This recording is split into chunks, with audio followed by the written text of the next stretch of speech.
రెడ్డి గారి నాయకత్వం, నరేంద్ర నాయకత్వం. సమ్మేళనం భారీ బైక్ ర్యాలీ మరి వినయన్ ఆధ్వర్యంలో చాలా అట్టహాసంగా జరిగింది. మరి కాంగ్రెస్ పార్టీ మరి బీఫామ్ తీసుకున్న తర్వాత ఇక్కడ కాంగ్రెస్ శ్రేణుల మధ్య చాలా సంభవంగా మరి వాళ్ళ మొట్టమొదటి మీటింగ్ నా జీవితంలోనే కాంగ్రెస్ పార్టీతో కలిసి ఇక్కడ ఆర్మూర్లో జర్నీ కొనసాగించడం మరి నిజంగా నేను అదృష్టంగా భావిస్తున్నాను. వినయన్ అంటే విఎన్, విఎన్ అంటే వి నరేందర్, ఈ రకంగా మరి మా యొక్క జోడీ అద్భుతంగా ఉంది అని నేను భావిస్తూ ఒక మంచి మనసుతో అన్న ఈ రోజు మరి ఇక్కడ అందరి కాంగ్రెస్ శ్రేణులతో మరి వాళ్ళ స్వాగతం పలకడం, ఇక్కడ పట్టభద్రుల సమ్మేళనం అద్భుతంగా జరగడం చాలా ఆనందంగా అనిపిస్తూ ఖచ్చితంగా మరి రేవంత్ రెడ్డి అనకు ఈ యొక్క గెలుపు ఒక గిఫ్ట్ కావాలి. రాబోయే లోకల్ బాడీ ఎన్నికల్లో మరి ఘన విజయం సాధించడానికి ఇదొక సెమీఫైనల్ లాంటిదిగా భావిస్తూ ఖచ్చితంగా ఘన విజయం సాధిస్తామని ఇప్పటికే సుమారుగా ఓన్లీ మా టీం 1,50,000 ఎన్రోల్మెంట్ చేయడం జరిగింది. మొత్తం 3,41,000 ఎన్రోల్మెంట్ జరిగితే అందులో మా టీం సభ్యులు 1,50,000 ఎన్రోల్మెంట్ చేసి ఉన్నారు. కాబట్టి ఇప్పటికే మరి గత 5 నెలల నుంచి మరి 42 అసెంబ్లీ కాన్స్టిట్యూన్స్ తిరుగుతున్నాను. ఇప్పటికే సుమారుగా 3 సార్లు నేను ప్రతి కాన్స్టిట్యూన్స్ ప్రతి మండలం తిరిగి ఉన్నాను. జనరల్లీ నా జీవితంలో కూడా చదువుకునే అప్పుడు పరీక్షల ముందు నేను బాగా పరీక్షలు 10 నెలలు చదువుతాను, పరీక్షలు రేపనంగా నేను ఆరాంగా ఉంటాను, రిలాక్స్డ్ గా ఉంటాను. ఇవాళ ఎన్నికలు కూడా అదేంది, 4 నెలలు కష్టపడ్డాను, ఇప్పుడు చాలా మరి రిలాక్స్డ్ గా నేను కొనసాగించవచ్చు.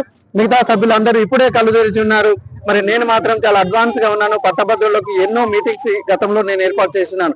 మరి ముఖ్యంగా కాంగ్రెస్ రేవంత్ రెడ్డి అన్న ఆధ్వర్యంలో మరి చాలా చక్కగా అద్భుతంగా ముందుకు సాగుతుంది. ముఖ్యంగా నిరుద్యోగులకు ఉద్యోగ రూపకల్పనలో ఈ ప్రభుత్వం చేసినంతగా స్పీడ్ రిక్రూట్మెంట్ గతంలో ఎవరు కూడా చేసి ఉండలేదు.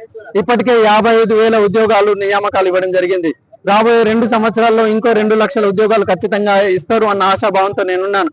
అలాగే ఇవాళ యూనివర్సిటీల డెవలప్మెంట్ కావచ్చు, గవర్నమెంట్ ఉద్యోగుల గవర్నమెంట్ మరి విద్యా సంస్థల బలోపేతం కావచ్చు, అలాగే రకరకాల ఏరియాస్ లో ఉన్న పట్టభద్రుల సమస్యలు అన్ని కూడా నేను తెలుసుకున్నాను. ఖచ్చితంగా వారికి అందుబాటులో ఉంటానని చెప్పేసి మరి డెఫినెట్ గా ఈ కాంగ్రెస్ పార్టీ రాబోయే పట్టభద్రుల ఎమ్మెల్సీ ఎన్నికల్లో ఘన విజయం సాధిస్తుంది అని చెప్పేసి కోరుకుంటూ ఆర్మూరు పట్టభద్రులకి కాంగ్రెస్ శ్రేణులకి ముఖ్యంగా వినయన గారికి ఇంత ఘనంగా ఇక్కడ ప్రోగ్రాం ఏర్పాటు చేసినందుకు, అట్లాగే మరి ప్రింట్ ఎలక్ట్రానిక్ మీడియా మిత్రులందరికీ కూడా పేరు పేరున ధన్యవాదాలు తెలియజేస్తూ సోమవారం 10వ తేదీన కరీంనగర్ లో నామినేషన్ కార్యక్రమం అది అట్టహాసంగా ఉంది.